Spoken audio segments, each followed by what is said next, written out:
Hello, this is Mrs. Gastler, and in this video I am going to talk about how to create a test. This video might turn out to be a little long because there's a whole bunch of different things you can do with a test. It is my plan to put some links in the comments to direct you to stuff, but you never know. I might forget to do that. So you can see I already have some materials here in this class that I'm just playing with. I called it Meteorology Planning Fire Truck. This is literally all that's there because I've just been making some videos on how to use Schoology. So what we're going to do is we're going to make a test. I would suggest using folders instead of just having things here because it is really easy to move stuff anyway. It's also really easy to unpublish an entire folder without having to unpublish every individual assignment. So using folders is a good idea, but you can always pick where you put it by hovering over one of these little lines in between the assignments. The little green plus sign comes up, and then you can add your assignment in here. There are two kinds of tests on Schoology. There's this one that says test quiz and has a green puzzle piece with a pencil, and there's this one that is kind of turquoise and says assessment. Assessment is kind of new. It's been around for maybe a couple of years, and it's a little bit different than the test or quiz. I'm going to show you how to use the test quiz function right now. It is my preferred method for a variety of reasons, most of which involves button clicking. I'm pretty lazy when it comes to pushing buttons and doing things on computers, so I don't really like the assessment platform, but that's okay. That's a story for another day. So let's make a test quiz. You can make it a test or a quiz. I have actually used these as like check-ins where it's not actually a test or a quiz, but I just want the students to like acknowledge something that has happened or will happen. It's pretty useful. You can use them as a learning tool to guide them. It's not just for test quiz. They're very versatile. You can really do anything you want with it. But the advantage of other ways that you can do things is that well, there's other things you can do with it. I'll get more into that later. Okay, so the first thing you're going to do is give it a name. Let's call this test 2, since I had test 1. You can give it a due date now. You can give it a due date later by using the bulk editor or editing the test quiz after you finish it. You can give it points here, whatever grading category you have. I have not actually added any grading categories in this course, so I'm going to leave it as ungraded. You can't leave that blank. It gets mad at you if you do. If you have a course that is term 1 or term 2, this is where you would change that. I've never actually set anything as a midterm or a final, so I don't really know what that button does. You can make it double the points if you really want to. You can use a rubric to grade it or a scale. I'm not going to change any of that. And then down here, individually assign. Oh, that's another one we got to talk about in another video. Not this one though. That one's a little bit more. I don't know if I can even do that in this class right now. Published. I like to start out with my tests unpublished, and the reason for that is I don't want students to click on it until I'm ready for them to. I don't like it when they get all antsy, and so I leave it unpublished until I'm ready for them to see it. There's another workaround. If you don't mind your students seeing the test, you can always publish it, but then not make it available yet, and I'll show you how to do that. I don't know what grade statistics are. I've never used that. I like to leave comments just in case, and then apparently you can copy it from here. Good to know. Okay, so I'm going to go ahead and create this, and it's going to load. I think Schoology is a little stressed maybe. It's been running kind of slow lately, even in the middle of the night. All right, so this is what it looks like when you're making a test. Okay, so you've got some tabs up here: questions, settings, preview, results, and comments. And then you've got some other things here: view stats, grade info, and then this drop-down menu has a bunch of different things that you can do with the class. These are actually the same things that you would see with just about any assignment, with the exception of print test and export stats. I have not seen those on other ones. Print test is really useful if you have a student who can't take a test on a device for some reason or another, like they're in ISS or OSS, or their device is broken and you want to have a paper copy to be able to hand them. Maybe they have an IEP or a 504 that requires a paper copy. This is where you would be able to print out your test. It's nice and not nice all at the same time. But those are the options. We can talk about those later. Okay, so the first thing I'm going to do is I'm going to add a question. I'm going to go through each of these question types. and what you can see here. So the first question type is a true-false. So let's go ahead and add a true-false question. And we'll make these difficult. All of these, we will see, don't click on any of these or your question will go away without you saving it. I have done that too many times. Just don't click on those. It'll be fine, okay? Once you're done here, we'll go back to that window that we were at and we'll be able to access all those again. Notice here that we've got the rich text editor and also these little dots. I talked about these in a previous video about embedding websites into things. You can embed websites directly into your test questions. You can also embed a whole bunch of other things like YouTube videos and pictures using these things here. Links, but you have to be careful with links if you're going to be asking them to leave Schoology. That may not be conducive to the integrity of your test. There's math things. The equation and the LaTeX stuff is kind of weird. If you are actually a pro at LaTeX, you will not like this LaTeX button because it doesn't work the way you expect it to. But that's another thing. You can also include, actually I don't think I can. Those look a little grayed out. I don't know. The things from Dropbox or Google Drive resources are stuff that you can add to. For students to be able to access, and then you've got all your bold and your everything. So we can type in a question here, and it works like this. So let's see, blue is a pretty color. That's a great true-false question. And then it will just give them multiple choices, true or false. If you'd like to change that, maybe you want it to say yes, that's right. Because that's more interesting than true, or false could be you have got to be kidding. You know, you can be a little inventive there. You can just leave it true or false. I usually leave it true or false.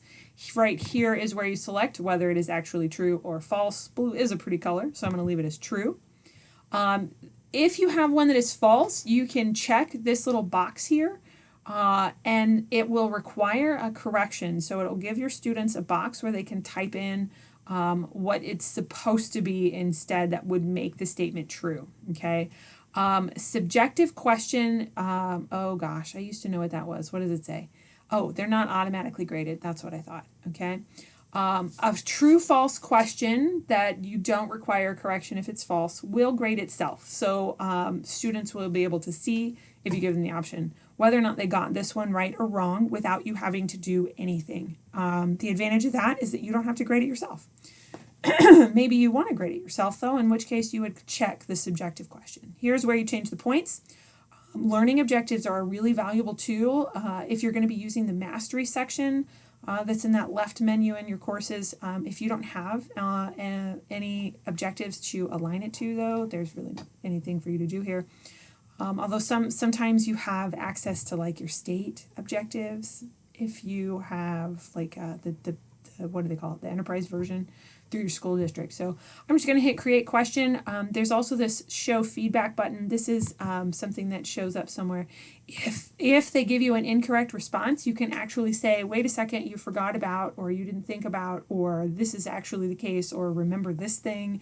And then your students will see that when they go to look at their graded test. You can also give them response if they got it right, which would be like, good job, yeah, you know, something like that. Those make, I like to use those on quizzes and formative assessments more so than actual tests because I like giving students feedback. And this is a way for me to be able to give instant feedback if they're saying something in a question. It's more useful in, what do you call them, multiple choice questions. So let's go ahead and create that question. And it's going to take us back to the menu that had, or not the menu, the page. Did I actually click it?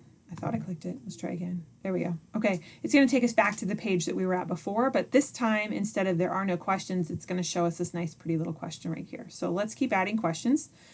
True, false questions grade themselves, so do multiple choice. Okay, multiple choice questions are just like any other multiple choice question you've had. Again, you're going to have the same options to be able to embed, make it look whatever you want. You can add pictures, bold, italics, underline. It's all the same. You can throw in some math questions here. Ooh, let's show you how to do that. Okay, so you have maybe what is the chemical formula for water? Okay. is a question that you want to ask, and like me, you think it's really important that students type it in correctly. You have these choices here and that you can organize however you want. Heads up, you can also randomize the choices, in which case it doesn't matter what order you put them here. It will give every student who takes the test the answer choices in a different order. I use that all the time, so I always click that one. But you can drag and drop them. But I could type in H2O, O right here. But that's not exactly the formula for water. And so what I would do is I actually might do this. I might leave H2O as one of the choices, but I really want that 2 to be a subscript, which is really important to me as a chemistry teacher. So I'm going to come to this the rich text editor. And then when I select that 2, I can make it subscript. And now that's the actual formula for water. So I'm going to save that, and my students are going to see that as an answer choice, which is the right one, okay?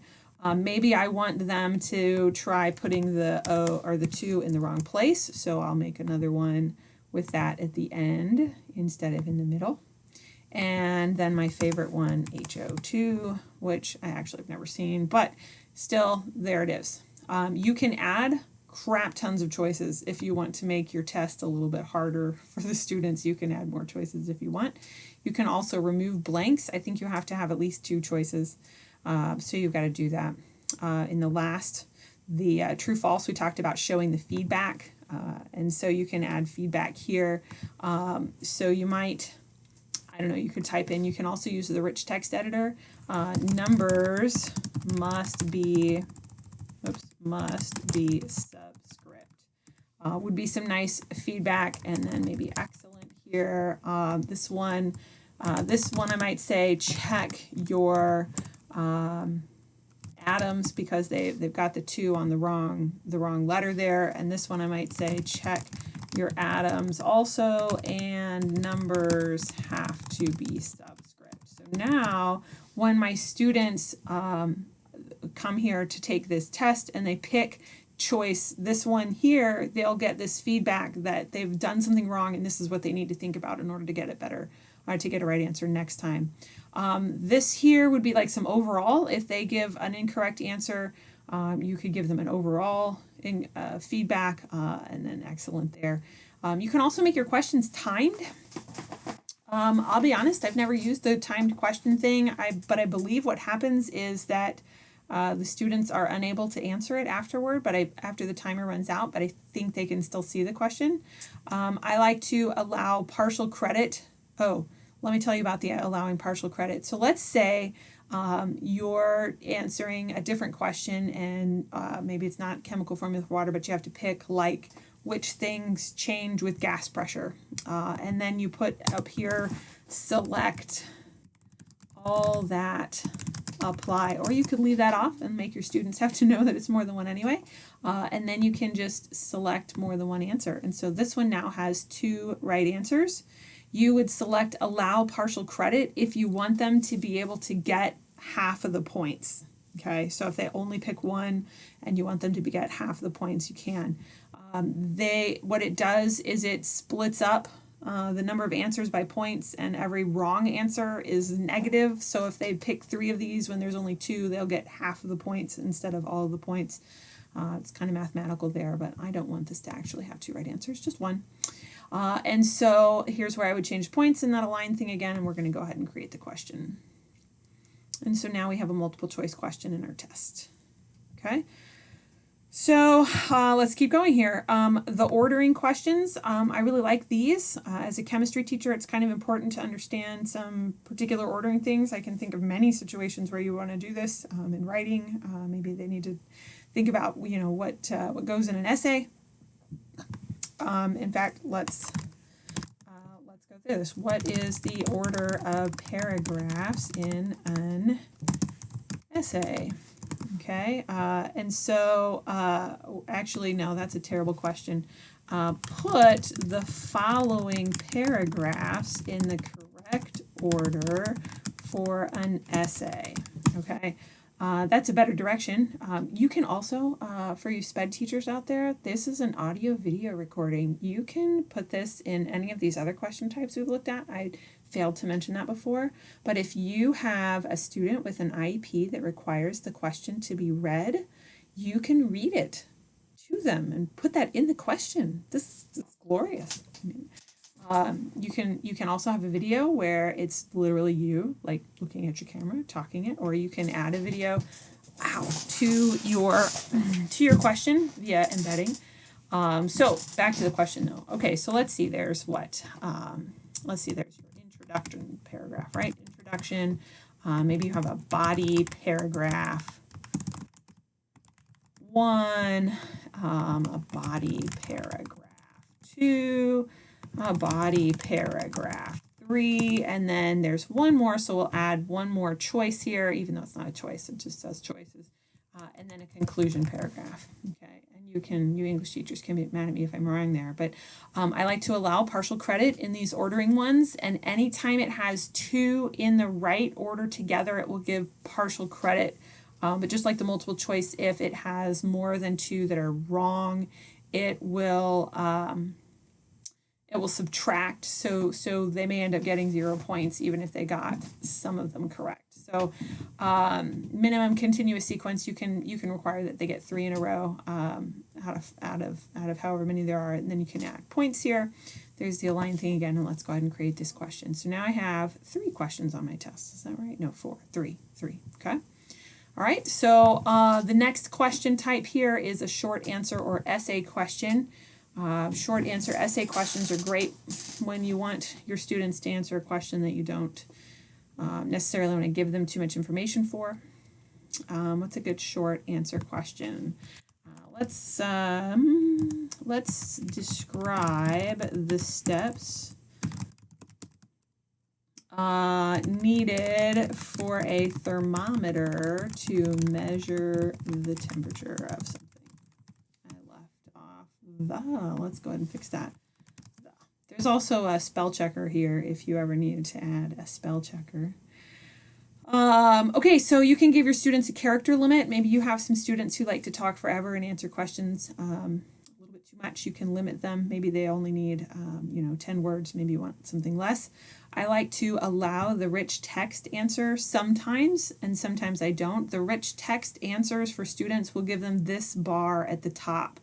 I found this very useful in chemistry when I have students writing answer, when they're doing like a calculation answer or they need to draw a picture. If I give them the rich text option, it will allow my students to take a picture of their drawn answer and then put an image in their answer that they're going to submit for my test. And then I get a picture of their drawing and then I can grade that. So that's really useful, especially if you are virtual, which many people are now, because you can still have your students draw something for you and you can grade it. So that's really useful.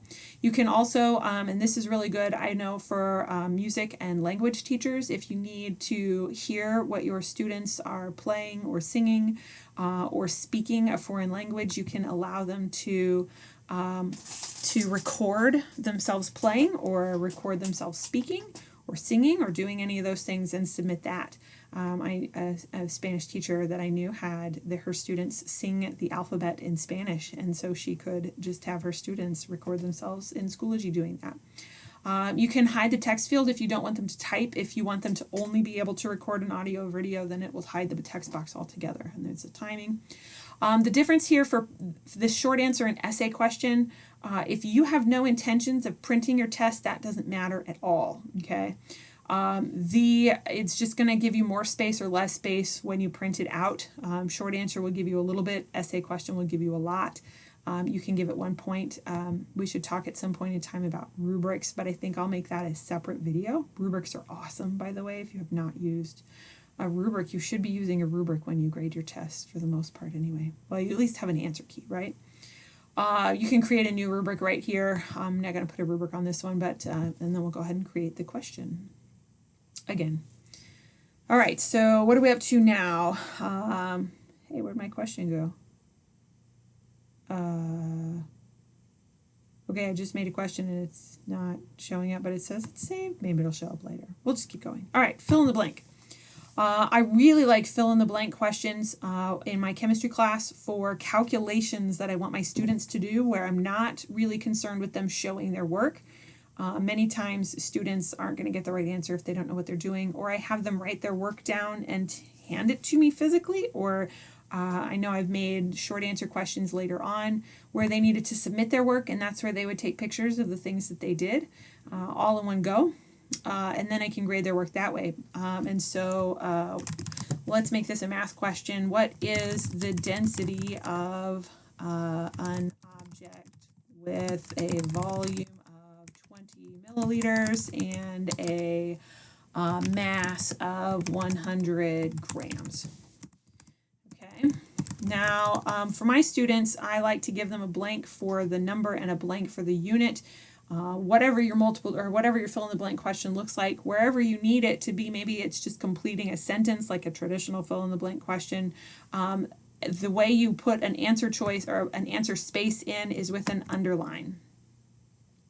And maybe I'm going to make this a little easier for my students, and I'm going to tell them that the units are grams per milliliter. And so when they see this question, they'll see a box right here where they'll put the answer, okay? They won't see a little dash here and then an answer space somewhere else. They'll see the box, they'll click on the box, and then they'll put their answer in. Now what I'm going to do is I'm going to add my answer, okay? 20 milliliters and 100 grams. Let's see, it's grams divided by milliliters, so it's 5, okay? Now, some of my students, they might put 5.0. Okay, and then I have this one student who goes above and beyond and will put 5.00, and I want this Schoology to grade all of those as a correct answer, and so I'm going to list those out. We actually do that in my chemistry class. We'll do some different rounding with answers to make sure that students who are doing it correctly, but they're not using sig figs, can still get credit for a correct answer. You can allow partial credit if there's more than one blank. If you only have one blank, partial credit doesn't mean anything. You can give them a word bank, which if you're having them literally complete a sentence, you can give them words to choose from. But why would you do that? You could just use multiple choice. It becomes the same once you add a word bank because it's the word bank for the question. You can't add a bunch of fill in the blank questions and give them all the same word bank. I mean, you kind of can, but then why wouldn't you just use matching? It's fine. Anyway, you can make it case sensitive if they need to capitalize like it's a pronoun and you want them to make sure that they know that. And then you can time it as well. And then we'll go ahead and create that question. And let's cross our fingers that that other one I made is still there. 1, 2, 3, 4, 5. Yes, see, it is there. Okay, good. All right, so we'll keep going. The last one here is matching. Matching is another question type. The matching questions, I like these. For definitions, we've also done things where I've had students in chemistry, we make them draw electron dot diagrams and Lewis dot structures, and we can have them match things that are about that are true. Okay, so we'll go with a standard one, match the definition, if I can spell right, definition to the term. Okay, and maybe we'll put in some nice chemistry ones that I can think of. Amount of matter, let's see, we'll have volume, which is the space something takes up, and it lines up across like this so that you can just enter your things in that way. You'll notice the little pencil here gives you the rich text editor, so if I wanted to add, for example, a picture, I can stick a little picture in here. Or I can put a video from YouTube if I really wanted to, or an image from the web. I can put practically anything that I want in here as an answer choice, which is really nice. One thing to note is that if you're going to put in a big picture, your students are going to have to scroll to see it. So maybe making a thumbnail that is the size that you want it to be will make it a little bit easier for them. It's good for force diagrams in physics. I can think of lots of different places where this would be useful. Let's throw in chemistry, which is the study of matter and how it changes, and then density, which is the ratio of mass to volume. You can add more, when you add more choices here, you're basically adding more matching. I don't believe there's a limit here, but it does get, oh, it's 15. It does get a little cumbersome when students have to scroll a lot to match them, and it can look kind of ugly when they're answering the question, which I'll show you what that means. If you want them to have extra choices, the answers, by the way, are the choices. So when you have filler words, you would have extra definitions here. So maybe you could, put the color of, I don't know, you could add a bunch of wrong answers. And that's fine. I like to allow partial credit on matching because sometimes they get some of them right and some of them not. Subjective question means that you have to come in and grade it, and then the timing and the aligning as well. And we'll go ahead and create this question. And I think that's all the question types we can create. I do want to show you a couple of other things before we look at the next tab. So in this add question here, you can use question banks. My colleague Hannah Nandor is making a video about making question banks.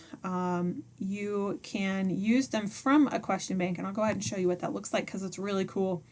There are two ways that you can use question banks. You can pick specific questions that will show up on every student's test. Or you can add random questions, and so Schoology will choose however many questions you tell it to put on the test. Let's try adding some individual questions. I have a whole ton of question banks that we have been using for a long time. Most of them are in my group resources. This is the same thing that you would see if you clicked on this resources right here. Ours is in this Battle Chemistry PLT. So here we've got some 1920 test banks. We'll go with Unit 1 Alchemy, Organization of Matter. We use a lot of folders. We're just gonna pick some in here, okay? So I'm going to pick this question in particular to put on the test. I want it to be worth 1 point. You can pick 5 or 37, really, it doesn't matter. I think it picks 1 point if you leave that blank. And so I'm going to add that question, and now that question is going to appear on my test once it's done loading. Okay, so down here, and you'll notice these all say the type and how many points they're worth, and this one says that it's subjective. That means that I have to grade it. This one here says define chemistry ready. This is the name of the question bank that I pulled the question from. So let's see what it looks like when we do the random, just so that you can see that. In the random, there's some interesting things that happen with the random, that it's not 100% random the way Schoology is adding questions to your test, but it is random enough that if you have a lot of questions on your test, that it's going to make it harder for your students to cheat.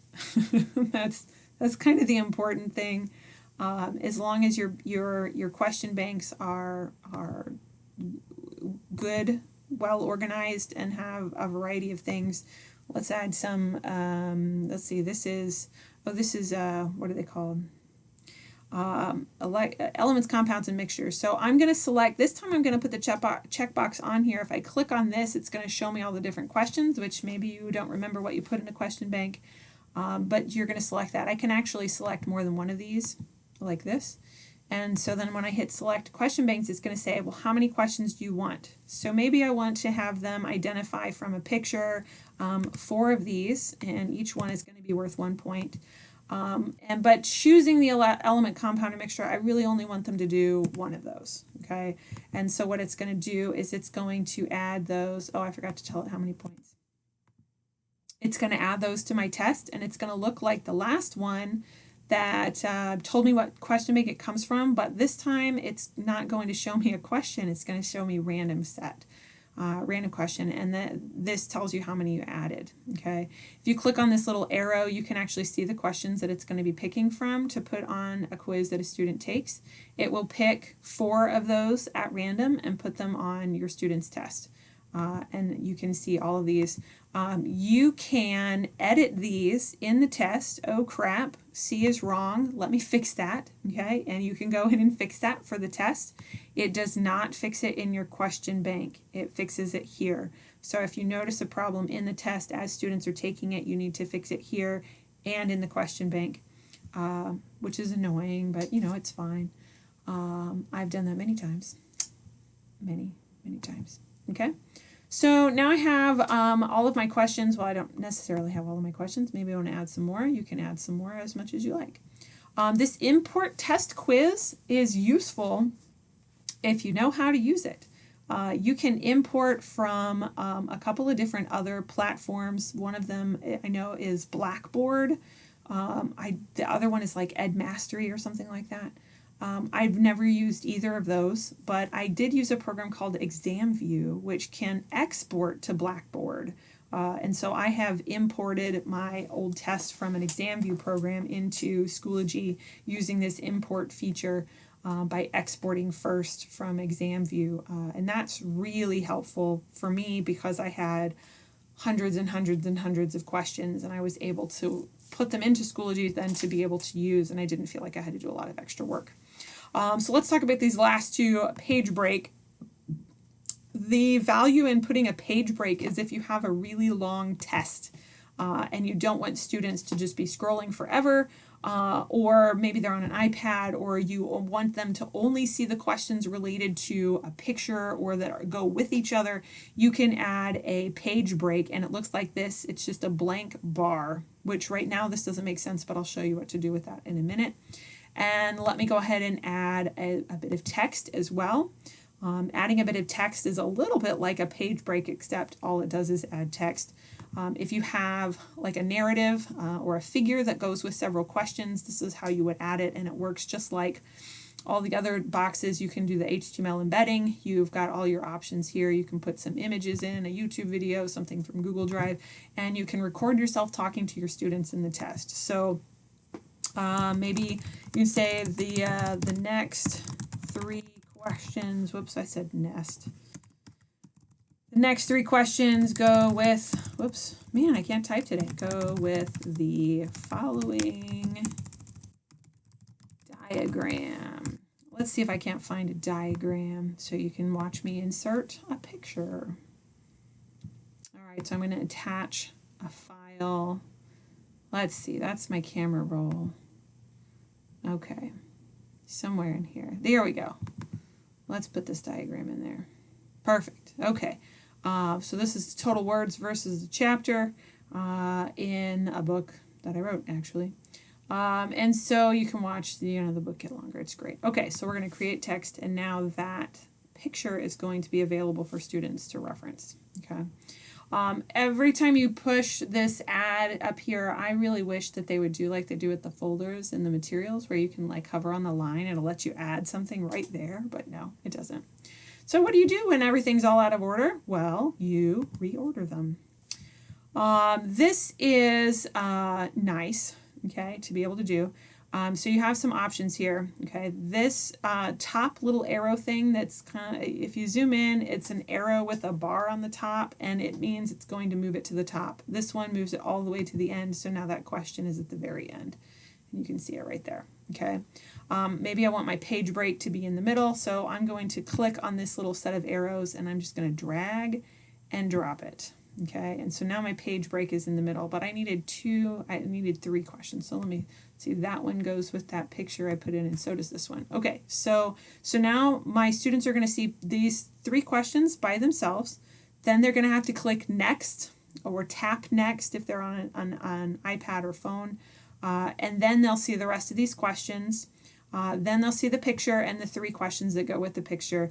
And then you have to hit save changes or it doesn't stay this way. So you have to, and it'll renumber it once you hit the save changes. So everything will be numbered appropriately. The other thing that you can do, which I believe my colleague Hannah will reference in her making question banks, is you can add questions to a bank. It won't let you add questions that are from a bank to a bank. So you can only pick the new questions that you made in this test to add to it. But that is how I made all of my question banks because I used that import feature. Okay, so now that we've finished adding all the questions, and it's been like 20 minutes, let's talk about other things related to your test here. We'll just go from start to finish. So the next thing you're going to do is you're going to go over to these settings. You can wait and mess with the settings when you're about ready to give the test or not. You can You can do it now. You can do it anytime. You can even change it while your students are working on the test. Again, we've got the box here, so we can import, or not import, we can embed pictures, we can put in YouTube videos. I can use the embed code to put a website in here if I really want to, but this won't be visible while they're taking the test. So anything you put in here is like upfront information. We're about to take a test. These are the things you need to know. Then they're going to click start, and then they won't see this anymore. So if you want them to see it on the test, you need to put it in the questions or in one of those text boxes. What I like to put here in very large red letters is turn in your work when you are finished. Back when I was having students turn in like actual paperwork, this is something that I had. Or maybe you need to make sure that they know they can use their periodic table or a calculator, or that they can't use a calculator. Those things are things that you can put here. And then you can change with all this stuff here. Let's see, we'll make it, red, because that's what people do. And then we'll make it nice and big. So we'll make it, 24. So, or a better thing that you might put here is that you only get one attempt, or 2 attempts, or 5 attempts, or all sorts of fun things that you can put in this box here, right? You can add links. Here you can actually add files. So if you want students to have access to a periodic table, maybe you could put it here and then they can download it if they don't already have it for some reason. You can link things in your resources and also record yourself. So let's talk about these options here. Okay. This right here, this disable, this is the #1 problem that my students run into when they're taking a test, because I forgot to enable the test for them to take. You can enable it for all time. You can have it enabled from now when you click this until Friday at noon. And so it will be available as soon as you hit save, it'll be available for students to take. You can enable it from a time in the future to a further time in the future, which would be really useful if you're making this test in advance. Or you can just leave it disabled and enable it when you're ready for your students to take it. I'm going to go ahead and enable this test.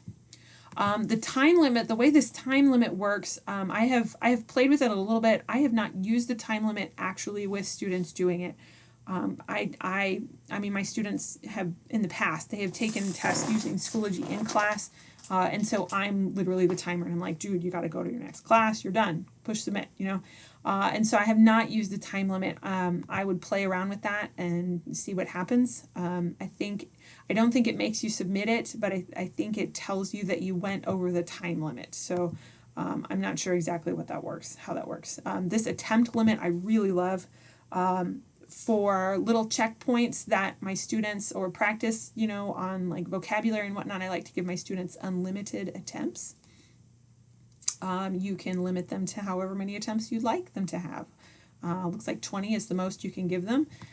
The nice thing about that, which we'll talk about later, is you can give your students additional attempts in one of 2 ways. One, you can come here and up the number to give them more attempts, and the other way you can do it, and I'll show you this later, is in the results you can remove an attempt that they've done so that they have another one. Okay, this one I really like, randomizing the order. I really like having having my questions be in whatever order, are in a different order for students. But if you're using page breaks, it doesn't do that. Okay, so how many questions do we have on this test? 11 or 12. And I had a page break after the first 3. If I randomize the order, whoops, like I'm doing there, it won't use the page break. It'll just have all of them on one page. So if you want your students to have different pages of tests that they have to click, questions that they have to click through, you need to leave this as no. Paging, you can use page breaks. You can also have them answer 1 question per page, but if you need them to see a picture for more than 1 question, it's not going to show up. So the keyboard language, that's for, well, it says Spanish here, so I think the only time you might use that would be with maybe Spanish students or Spanish-speaking students. Sorry, trying to get comfortable. Excuse me. Question review is a nice little thing where when a student hits the submit button, instead of immediately submitting their test, it shows them all of their answer choices so that they can look through and make sure they answered all the questions, make sure they picked the right answer that they meant to, and then change anything that they need to. and then submit.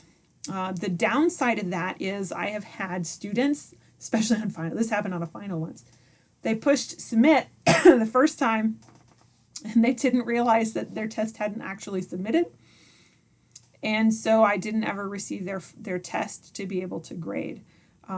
So if you're going to use question review, you might make a note here that you're going to have to push the submit button twice. And they'll see a certain screen when it's actually submitted that you can also talk to them about too. Resumable. Resumable is one that I don't usually check unless it's like a formative assessment sort of thing that I'm going to give them unlimited attempts on or many attempts. What resumable does is it allows a student to close Schoology, disconnect, log out, anything, and then the next time they come back in, they'll see a button that says resume, and that allows them to start where they left off. Schoology saves their answers and then they can finish it later. I don't like doing that for tests because I don't want them to be able to finish it later. I also don't like doing that for quizzes because, like my main quizzes, because I want them to be able to go from one to the end. I don't want them to stop and look stuff up before they finish it. And so I usually leave this as no. Now, viewing submissions, this is also a good one here. So after a student has completed a test, they can, not see anything. And so they'll have like a blank screen that says you've submitted all of your attempts or you have one submission. It will show a grade, like the submission one, and then a grade on it if they have one, or maybe it won't show anything. Have a dash if you haven't graded anything yet. You can pick yes, which will show them their test and anything that has been graded. So they'll be able to see the questions. They'll be able to see whether something is right or wrong. So on a multiple choice question, we'll have a little red X or a green check mark if it's right or wrong. And we'll do that for true, false, and everything as well. This is where it will show the feedback for their question or for their answer. It'll show the feedback for their answer. It won't show all of the feedback, just the one for their answer. And it will, if you make comments on the subjective questions, the ones that you graded, they'll be able to see those comments. If you don't pick yes, they won't ever be able to see those comments. It will not, unless you pick this one, it will not show them what the right answer should have been on multiple choice and matching and true, false, and those kinds of things. It won't tell them what the right answer should have been unless you pick yes with correct answers. I usually pick yes because I want them to be able to see the comments that I've made. I just don't want them to see what the right answer is. I want them to go study for that. These down here for printing options, this is, I said that on the short answer question, you could pick essay or short answer, and that would only change the printing here. This is where you would tell it just how much space you want them to give. So maybe your short answer is only one line, so you change this to 2. Your essay question, maybe it's a really long essay question, so you want them to have 2.5 pages to be able to write an essay. I don't know why you'd write an essay that long for a test though, but either way, you can pick that as much as you want, and then again you have to hit save changes or none of that sticks around. How many times does that happen to me? A lot. Too many to realize. Okay, so that's pretty much all you need to do to be able to give your test to your students. Once you have reached this point, as long as your test is enabled, students can go in and take the test right away. Now, maybe you have it disabled here, or you just want to make sure that the test looks the way you're expecting it to, so you can click on this preview here, and this is what your students will see. Okay, so they'll see the instructions that you typed in. This little line right here will always be there. It will tell them if they have unlimited attempts, 5, 10, and it'll subtract however many times they've done it, and then they'll have this start new attempt button. And then when they start a new attempt, this is what it will look like for them as well, except they won't see questions, settings, results, and comments. They'll only see this part here. Oh, look at that. It does say show instructions. So if you put something in that first box, it will be there. So now we put a page break, so we should only see the first 3 questions here, and then there's that next page thing. Because I did not turn on question review, it will tell your students that once they go to the next page, they're done. They won't be able to come back. If you want them to be able to come back, you need to make sure you turn on question review. We're in preview mode, so it's not actually going to save anything, which is kind of annoying because it's not actually going to let us finish the test. Let's see. Blah, blah, blah. I don't know if you've ever gotten that as an answer on a test, but I certainly have. Let's see. Yes, blue is in fact a pretty color. Now, this is what the matching looks like when the students do it. So it's going to draw a line. Let's see. Mass is the amount of matter. Volume is the space that something takes up. And you can see the little lines here. This is why if you have too many in a set of matching, it's going to get hard to see because those lines are just going to be all over the place and they don't line. They kind of underline, so it doesn't line up exactly with things. Let's see, this one's B and density is D. So they have to type that in there. Heads up, if your students are using a laptop with a touch screen, they can't physically tap on the question box and then type. They have to use the little touchpad and their mouse to click in the box to be able to type there. That is another thing that I came across recently that is useful to note. And then the students would pick next page, and then it will save their answers. And then we've got more questions to answer here. So I think some of these are the ones that I drew from the question bank. And so it put those in there. And then I've got these other questions. Whoa, what was that? Oh, this is the one that I have to put in order. Okay. So on the order questions, this is what students do. They're literally putting these things in order. Let's see. The conclusion came, oops, last. Go down here at the bottom. Okay. Paragraph 2 is probably going to go before paragraph 3, and paragraph 1's got to go here. So now I've successfully put those in order, and I'm ready to hit submit. Except I can't because I'm just previewing this, so it's not going to do anything and not let me push that submit button. So once I'm done previewing it, I really like how these questions are. Oh no, question 7 sucks really bad. I'm going to go make changes, and then I'm going to feel pretty comfortable. Okay, so that is how you make a test. The rest of these, the results, I'm actually going to talk about that in another video when we talk about how to grade a test, or some tips for grading tests, and comments are where you would see any comments that students made. So that's it. No, I don't want to change my save my changes to this test that I didn't really take. Okay, so and so right here it will tell you submissions are enabled. We'll go through in another video and look at some grading tips for grading in Schoology on a test. I hope you got a lot of information from this video. Sorry if it turned out to be long. Hopefully you skipped things you think you already knew. So thanks for watching.